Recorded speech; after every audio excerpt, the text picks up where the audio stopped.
네, 오늘 제목은 바꾸시는 하나님, 바꾸시는 하나님이라는 제목으로 말씀을 같이 생각해 보도록 하겠습니다. 혹시 여러분 이런 이름 혹시 들어본 적이 있으십니까? 제가 세 명의 이름을 말할 거예요. 김도진, 장성현, 왕지현.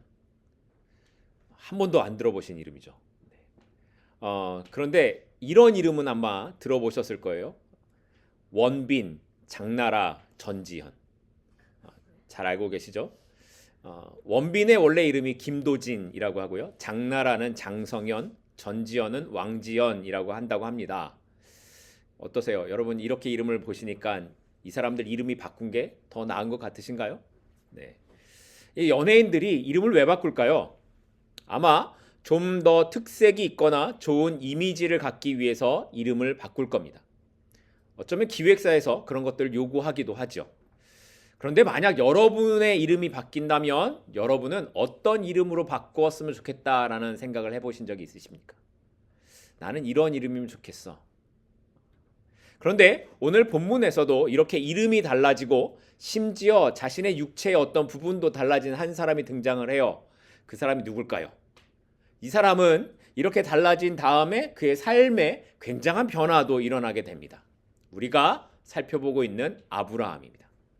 지난주에 살펴본 것처럼 하나님의 약속의 징표까지 받았던 아브라함이었지만 현실의 삶에서 아브라함은 아무런 변화도 일어나지 않게 되자 그는 아내 사레의 말을 받아들여 여종인 하갈을 통해 아이를 얻게 됩니다.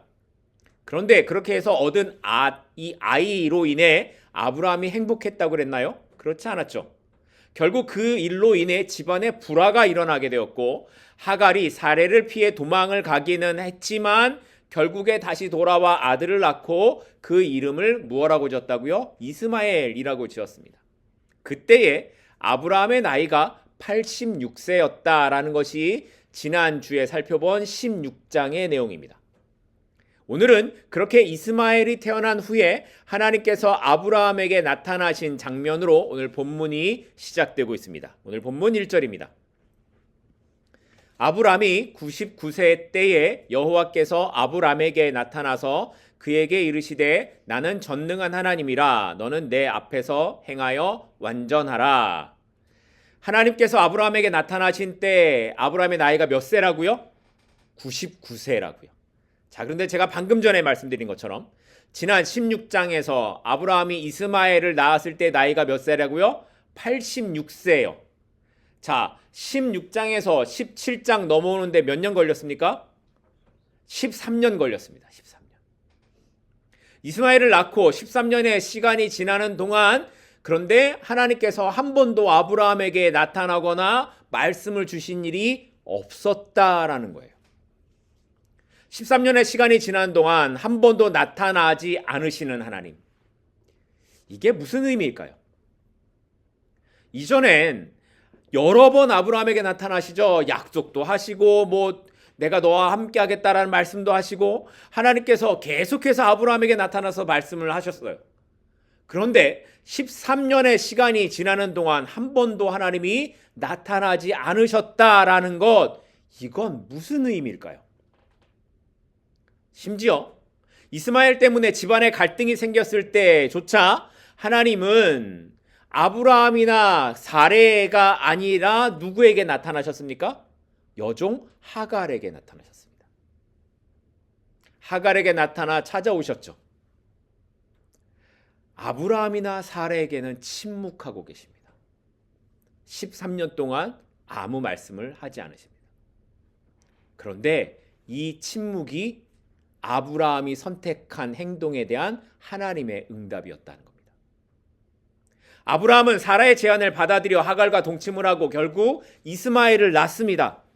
이것은 아브라함이 하나님의 방법을 기다리지 않고 누구의 방법? 자기의 방법대로 했다라는 그런 결과였습니다. 하나님께서는 그런 삶을 살아가고 있는 이 아브라함의 삶에 그 삶을 살아가도록 내버려 두시지만 그러나 그 선택의 결과를 경험하도록 또한 내버려 두고 계시는 것입니다. 즉 하나님의 침묵은 아브라함에게 네가 선택한 길을 한번 살아봐라 라고 하시는 하나님의 응답이었다라는 거예요.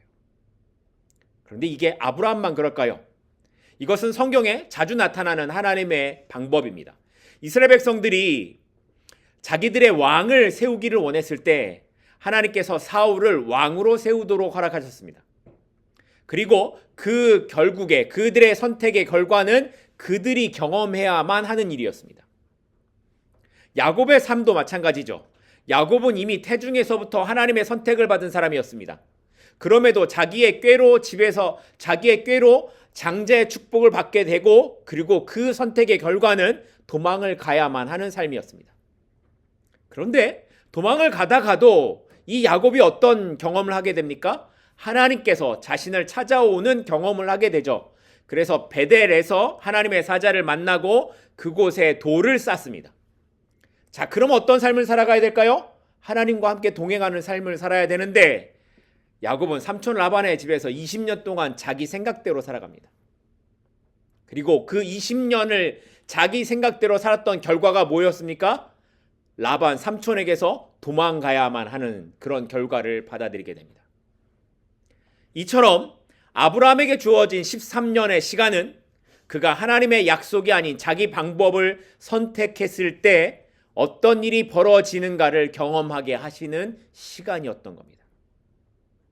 자, 그렇다면 여러분이 이런 시간을 만나게 된다면 어떻게 해야 될까요? 여러분이 이렇게 하나님께서 응답하지 않으시는 시간을 살아가고 있다면 여러분은 어떻게 하시겠습니까? 하나님께 잘못했습니다 하고 돌아와야 되겠죠. 그런데 아브라함이 보여주는 반응은 달랐습니다. 하나님께서 다시 나타나셔서 이제 아브라함에게 말씀하셨을 때 아브라함이 보였던 반응이 우리가 다음 주에 보게 될 텐데 18절 말씀에 이렇게 기록합니다. 아브라함이 이에 하나님께 아뢰되 이스마엘이나 하나님 앞에 잘 살기를 원하나이다 라고 말해요. 또 그 앞에 있는 17절 말씀을 보면 심지어 아브라함이 하나님의 말씀을 듣고 속으로 어떤 행동을 했다고요? 웃었습니다. 무슨 말이에요? 하나님의 말을 믿지 못했다라는 거예요. 아브라함은 하나님의 말씀이 없었던 13년 동안 무슨 생각으로 살았냐면 이 이스마엘이나 그냥 잘 살면 된다라는 이런 생각으로 살았다라는 거예요. 현실적으로 기대할 수 없는 것보다 그냥 있는 것, 주어진 것, 내가 생각한 대로 이대로만 잘 살면 되지라고 살아가고 있다라는 거예요. 하나님의 약속을 기억하지 않는 겁니다.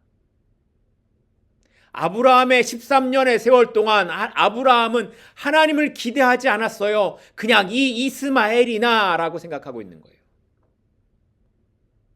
여러분, 아브라함은 우리가 믿음의 조상이라고 부릅니다. 그래서 아브라함은 마치 믿음이 정말 우리와는 차원이 다른 대단한 사람이라고 생각을 해요. 물론 이 뒤에 그런 삶의 모습도 보여집니다. 그런데 13년의 세월 하나님의 말씀을 접하지 않는 그 아브라함의 시간은 우리랑 별반 다르지 않다라는 거예요. 우리도 그렇지 않습니까? 하나님의 말씀을 듣지 않고 살아가는 우리의 삶은 우리의 원하는 대로 길을 가요. 이스마엘이나 라고 생각하는 아브라함처럼 그냥 내 주어진 상황에서 이거 정도만 살아도 되겠다. 하나님 그냥 이 정도면 충분해요. 이 정도면 되죠. 라고 살아가고 있는 그런 삶의 모습이 우리에게 있지 않습니까? 하나님의 뜻을 구하고 하나님의 약속을 찾기보다 하나님 앞에 나아가기보다 그냥 하나님 없이 이대로만 살아도 되겠다라고 생각하는 그런 모습이 우리에게 있지 않습니까? 그런데 그 삶을 계속 살아가도록 하나님이 내버려 두실까요? 그런데 그런 아브라함의 삶에 하나님이 찾아오십니다. 마치 창세기 15장의 언약을 지키시는 것처럼 하나님께서 15장에서 하나님의 언약을 어떻게 보여주셨습니까? 짐승들을 반으로 쪼개고 난 다음에 그 사이에 언약의 길을 하나님만이 홀로 걸어가셨죠. 그 모습처럼 하나님이 그 언약을 지키시겠다라고 내가 반드시 이 언약을 이루고야 말겠다라는 모습으로 아브라함을 다시 부르고 계시는 겁니다. 우리는 하나님을 떠나갈지라도 하나님께서는 우리를 떠나지 않으십니다. 13년 동안 침묵하셨다라는 것이 하나님께서 우리를 외면하셨다라는 의미가 아닙니다. 우리에게 하나님의 음성이 들리지 않을 수는 있었지만, 우리는 하나님을 찾지 않을 수는 있었지만, 하나님께서는 여전히 우리를 보고 계시면서 우리를 기다리고 계셨다라는 것을 말씀하고 계시는 겁니다. 그래서 우리가 하나님을 만나는 건 나의 모습 때문이 아니라, 나의 노력 때문이 아니라 하나님의 신실하심 때문에, 하나님께서 언약을 지키시기로 작정하셨기 때문에 우리에게 찾아와 말씀하고 계시는 겁니다. 이것이 포기할 수 없는 하나님의 은혜라는 겁니다. 하나님은 우리에게 포기할 수 없는 은혜를 보여주고 계십니다. 오늘 우리에게 이 하나님의 은혜가 있음을 믿으시기 바랍니다. 내가 어떤 모습으로 살아가고 있을지라도, 내가 연약해서 때로는 흔들릴지라도 하나님의 약속은 흔들리지 않습니다. 심지어 우리가 하나님을 외면할지라도 하나님께서는 여전히 우리를 보고 계시고 우리를 포기하지 않으십니다. 그러니 바로 그 약속의 하나님, 그 은혜의 하나님 앞에 나아가십시다. 그때 하나님께서 우리에게 이렇게 말씀하십니다. 아브라함에게 그 이후에 어떻게 말씀하셨는가? 1절 뒷부분 말씀입니다. 나는 전능한 하나님이라 너는 내 앞에서 행하여 완전하라. 하나님께서 자신을 어떤 분이라고 말씀하십니까? 전능한 하나님. 히브리어로는 엘샤다이라고 말씀하십니다. 엘샤다이. 이 엘샤다이가 성경에서 여기에 처음으로 등장합니다. 그러면 이 엘샤다이가 어떤 뜻을 갖고 있을까요? 히브리어 엘은 하나님을 뜻하는 단어예요. 자, 그러면 뒤에 뭐만 알면 돼요? 샤다이의 뜻만 알면 되겠죠? 자, 그러면 샤다이가 어떤 뜻일까요? 샤다이는 두 가지 뜻을 갖고 있는데, 첫째는 전능하신이라는 뜻을 갖고 있습니다. 이 샤다이의 어원이 샤데드라는 단어에서 왔다고 해석을 하기 때문인데요. 이 샤데드가 어떤 뜻이 있냐면 강하다, 정복하다, 이런 뜻을 갖고 있습니다. 그래서 이 샤데드라는 뜻에서 온 해석을 보면 전능하신이라고 해석할 수 있는 겁니다. 두 번째 뜻은 뭐냐면 필요를 채우시는 이란 뜻을 갖고 있습니다. 이 샤다이의 어원 중에 다른 뜻이 어디에서 왔냐면 샤드라는 것에서 왔다고 해석을 해요. 그래서 샤드가 뭐냐를 보니까 샤드는 여성의 가슴을 의미한다고 합니다. 이게 무슨 말이냐면 엄마로부터 영양을 공급받고 있는 아이의 모습을 나타낸다라는 거예요. 그래서 샤다이를 두 번째 뜻을 뭐라고 해석할 수 있냐면 모든 필요를 공급하시는 하나님이라고 해석할 수 있다는 거예요. 그러니까 이 두 가지 해석으로 볼 때 엘샤다이는 단순히 그냥 전능한 하나님이라고 해석하는 것이 아니라 하나님은 창조주로 온 우주를 다스리시는 가장 강력한 분이시며 또한 동시에 그 백성의 모든 필요를 채우시는 분이라고 해석할 수 있다는 거예요. 전능하신 하나님이라는 거 우리가 아는데 그 전능하신 하나님이 나와 상관없으면 그게 나에게 무슨 의미가 있겠습니까? 그런데 그 가장 강력하신 하나님께서 어떤 하나님이라고요? 나의 필요를 아시고 채우시는 하나님이라는 겁니다. 전능하신 하나님이 그런 의미를 갖고 있는 거예요.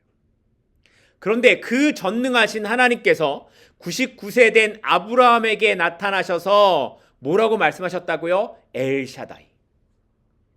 너는 할 수 없고 너는 소망이 없지만 나는 전능자, 이 세상을 창조하고 다스리는 전능자이며 너의 필요를 알고 공급하는 하나님이라고 말씀하고 계시는 겁니다.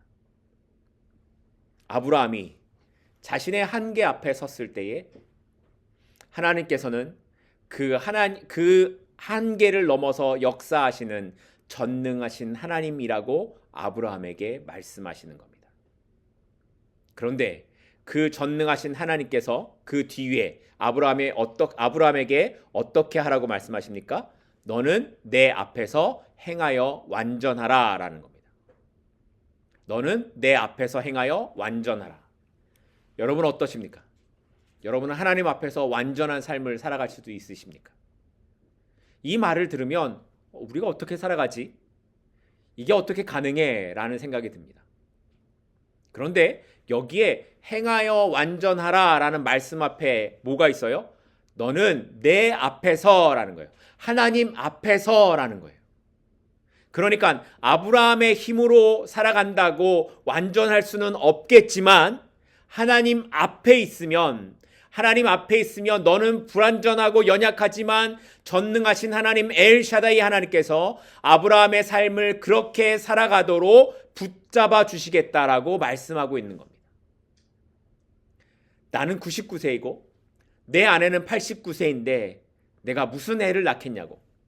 그냥 하갈에게서 나온 이 이스마엘이나 잘 키워야지라고 생각했던 아브라함에게 언제부터 네가 네 능력으로 살아왔냐고, 네가 생각하고 계산한 대로 네 삶이 그렇게 되었냐고, 이제 그 불완전한 삶의 길을 끝내고 내 앞에서 그 길을 걸어가지 않겠냐고.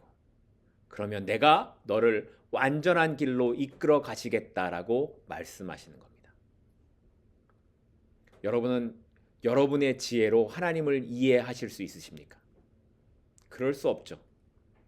우리는 세상에 일어나는 작은 일조차도 이해할 수 없고 또 지금 앞에 5분 후에 일어날 일도 알 수 없는 연약한 인간들입니다.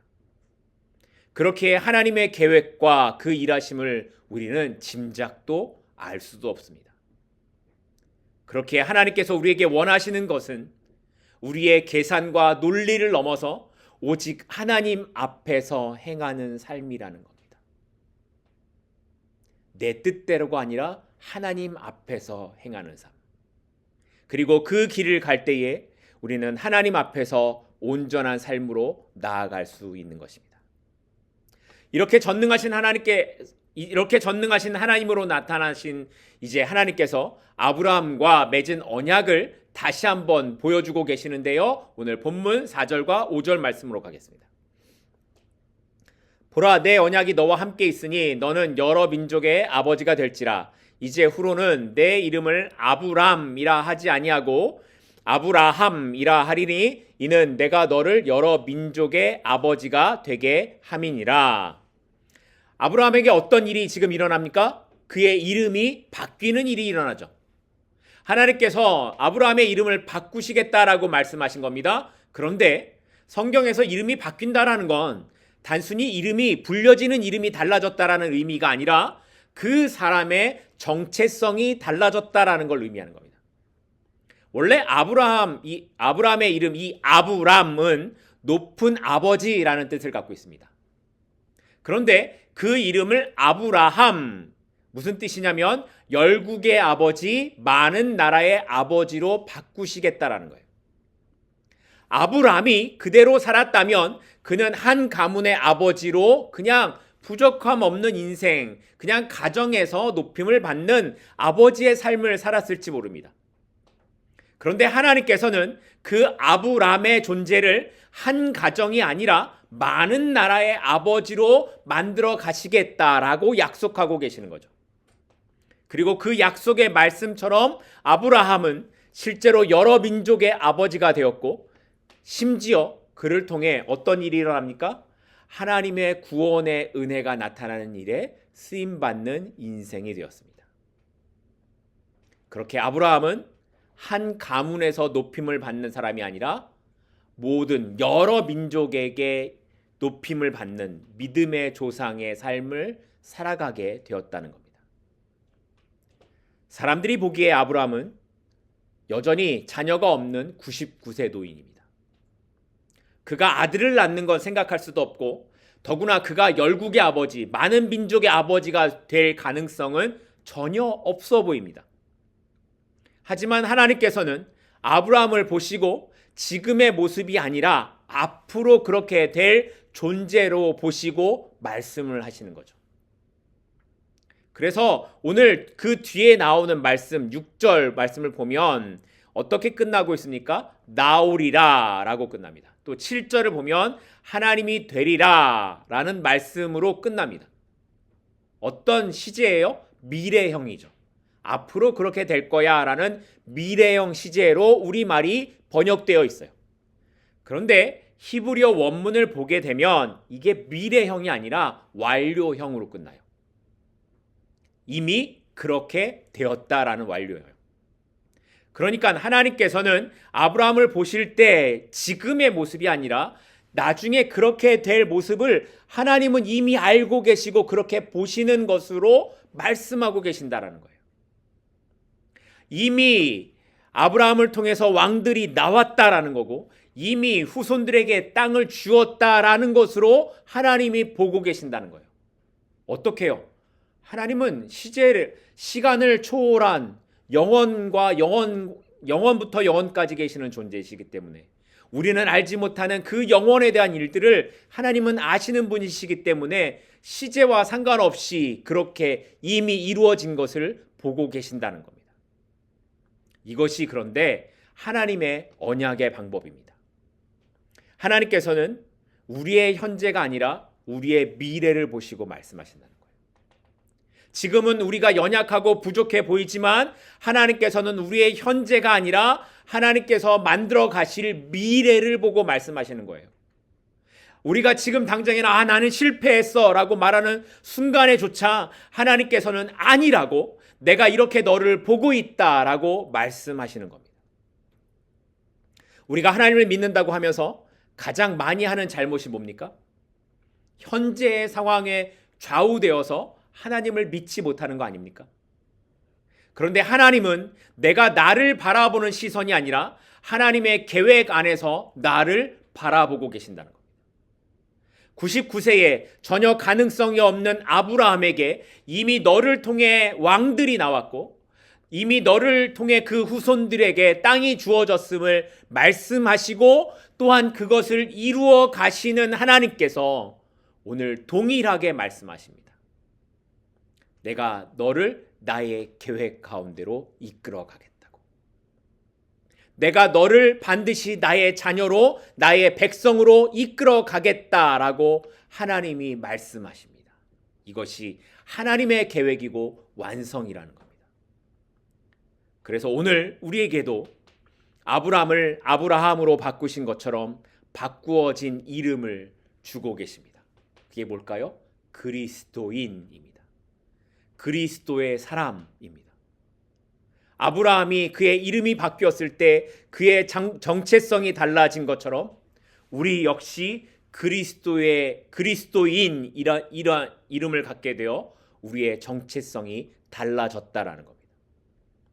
비록 우리의 삶이 여전히 실수투성이이고 실패한 삶을 살아간다라고 해도 우리를 부르신 하나님으로 인해 그 하나님의 계획으로 인해 우리는 그리스도인의 정체성으로 살아갈 수밖에 없는 존재가 되었습니다.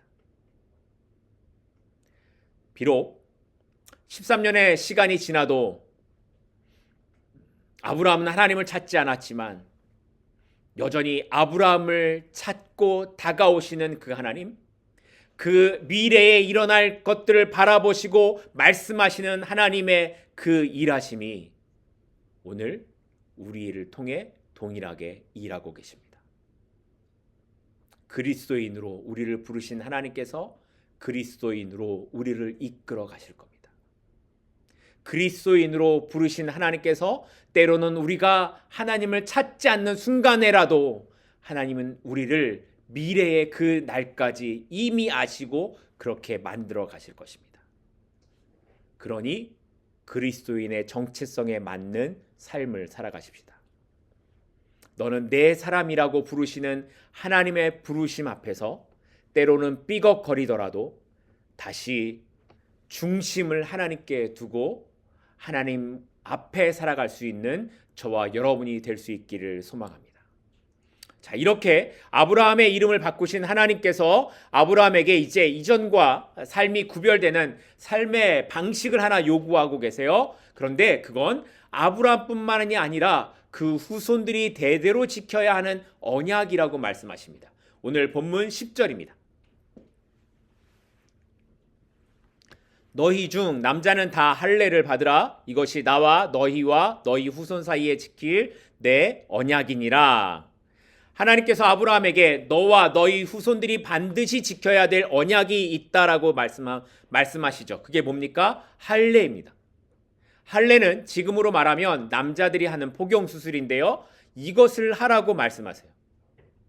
이것을 통해 아브라함이 언약의 백성이라는 것을 세상과 구별하는 방법이라고 말씀하고 계시는 겁니다. 자, 그러면 이게 도대체 왜 세상과 언약 백성에 구별되는 방법이라는 것일까요? 할례는 단순히 육체의 일부를 제거하는 것이 아니라 하나님 앞에 자신의 생명을 드린다는 결단을 의미하는 거였습니다. 왜냐하면 생식기는 생명의 상징이기 때문에 이 생명의 옛 껍데기를 잘라냄으로써 그 생명을 하나님께 드린다는 의미를 담고 있는 것이기 때문입니다. 다시 말해 할례는 하나님께서 주신 생명을 세상의 방식이 아니라 하나님의 방식으로 살아가겠다라고 고백하는 헌신의 행위였다는 겁니다.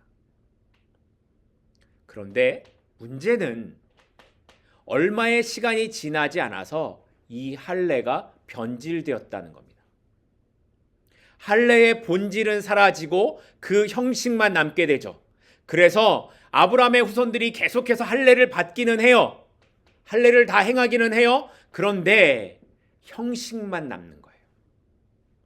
하나님 앞에 나는 죽었다고 하나님만 섬기겠다라는 그 본질은 없어지고 자신의 욕심과 세상의 방법은 그대로 가지고 가면서 할례만 받는 형식주의자들이 생겨나게 된 겁니다. 그래서 하나님께서 나중에 계명을 주시는 이 신명기 10장 말씀을 보면 이렇게 말씀하세요. 너희가 마음의 표피를 베어내고 하나님을 믿어야 된다라고 말씀하십니다. 마음의 표피 좀 베어내라는 거예요. 겉모습만 베어내지 말고 마음에 있는 할례를 받으라고 말씀하시는 거죠. 자, 그렇다면 이제 여기에 우리의 질문이 생깁니다. 구약 시대의 할례가 그러면 오늘 우리와는 무슨 상관이 있을까라는 거예요. 이것에 대해 골로새서에서 이렇게 말씀합니다.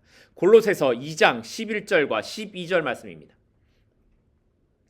또 그 안에서 너희가 손으로 하지 아니한 할례를 받았으니 곧 육의 몸을 벗는 것이요 그리스도의 할례니라. 너희가 세례로 그리스도와 함께 장사되고 또 죽은 자들 가운데서 그를 일으키신 하나님의 역사를 믿음으로 말미암아 그 안에서 함께 일으키심을 받았느니라. 성경은 세례가 곧 그리스도 안에서 뭐라고요? 할례라고 말씀합니다. 할례가 예수 그리스도 안에서 죽어지는 것과 같다라는 거죠. 할례는 옛 생명의 일부를 버리는 것이었다면 세례는 곧 옛 사람을 벗어버리는 것이라는 것을 말씀합니다. 세례를 받는다는 건 우리의 죄를 씻어주시기 위해 십자가에서 죽으신 예수 그리스도 안에서 우리가 다시 함께 죽는 것입니다. 그리고 부활하신 그리스도와 연합하여 새로운 생명의 존재로 되살아나는 것이 세례의 본질입니다. 할례가 태어나서 죽은 이 육체적인 껍데기를 버리는 것이었다면 세례는 세상에 속했던 옛사람, 옛 모습을 버리는 것입니다. 그리고 그리스도와 연합하여서 이제 새로운 생명을 살아가는 것을 세례라고 말씀하는 것입니다. 그런데 문제는 앞에서 말씀드렸던 것처럼 이스라엘 백성들이 할례의 외형적인 형식만 취하고 그 본질을 잊어버렸듯이 오늘날 세례를 받는 수많은 성도들도 수많은 사람들도 그렇게 변해버렸다는 데 있습니다. 여전히 삶의 모습은 세상의 것을 끊어내지 못하는 것처럼 세례는 받았지만 여전히 세상의 욕심과 세상의 관심과 세상의 모든 것에 초점을 두고 살아가고 있는 그런 사람들이 너무나 많이 있다라는 겁니다. 세상의 껍데기를 가지고 그게 물질이든지 욕망이든지 혹은 잘못된 습관이든지 여전히 그것들을 버리지 못한 채 그냥 세례만 받은 형식적인 모습으로 그렇게 신앙생활을 하고 있다는 겁니다. 그래서 오늘 본문이 할례를 통해 우리에게 하고 있는 말씀은 이것입니다. 마음의 세례를 통해 죽고 다시 살아나야 되지 않겠냐는 겁니다. 하나님께서 아브라함에게 할례를 명하신 이유는 그와 그의 후손들이 언약의 백성으로 세상에서 구별된 자들임을 잊지 않도록 하기 위함이었습니다. 자신의 몸에 난 표징을 보면서 나는 하나님의 언약의 백성이라는 것을 잊지 않도록 하기 위함이었습니다. 마찬가지로 우리가 세례를 받는 것도 나는 세상과 구별된 삶을 살아가겠다라는 결단이고 헌신이라는 겁니다. 그렇기에 이것은 외적인 형식이 아니라 매일의 삶에서 나의 정욕을 죽여야 하는 삶의 결단이어야 합니다. 그래서 사도 바울도 뭐라고 고백합니까? 나는 날마다 죽는다고 고백합니다. 매일 자신 안에서 일어나는 싸움을 싸우고 그 자리에서 자신을 부인하고 그리스도를 따라가기 위해 나의 욕망과 나의 욕심과 이런 모든 것들과 끊임없이 싸우는 삶, 그것이 세례의 길을 살아가는 것이라는 겁니다. 이것이 바로 할례 받은 삶의 모습이라고 말씀하고 있는 겁니다. 예수 그리스도와 함께 죽고 다시 살아난 성도 여러분, 예수 그리스도 안에서 세례의 삶을 살아가고 있는 성도 여러분, 이제 여러분의 매일의 삶에서 마음의 세례를 받는 그 삶의 길을 가는 우리 모두가 될 수 있기를 간절히 소망합니다. 하나님이 나를 바꾸시고 하나님이 내 이름을 바꾸시고 이제는 내가 너를 그리스도인 나의 자녀라고 부르셨는데 나는 오늘 어떠한 삶을 살아가겠습니까? 이 하나님의 부르심 앞에서 13년의 침묵의 시간이 아니라 하나님과 동행하고 하나님 앞에 살아가겠다고 결단할 수 있는 우리 모두가 될 수 있기를 간절히 소망하고 축복합니다. 기도하겠습니다.